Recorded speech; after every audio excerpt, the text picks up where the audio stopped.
All right, hey guys, Jerry from Showtime Audio. So we have this beautiful 2015 BMW i3.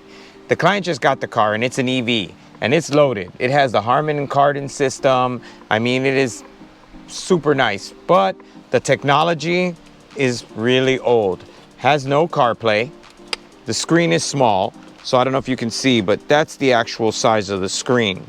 Now, if you look at the new screen, the screen is physically bigger than the entire display, but also the screen goes edge to edge, where this one, it's still within this border, right?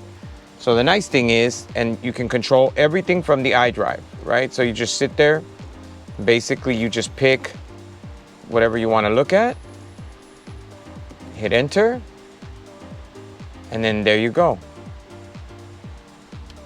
So the other nice thing is that it now does add touchscreen.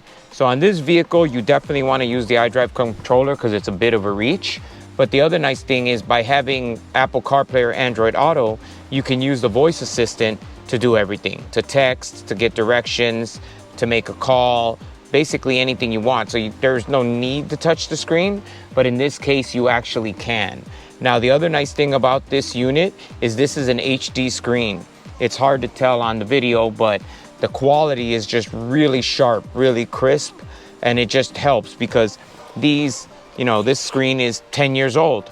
So, and the technology wasn't great back then. Now we have much better resolution, and so we're able to get much more out of this system. This retains the factory rear camera, but still retains all the other functions, which is like the parking sensor display, what gear you're in, all that good stuff. So visit our website at showtimeaudiochicago.com.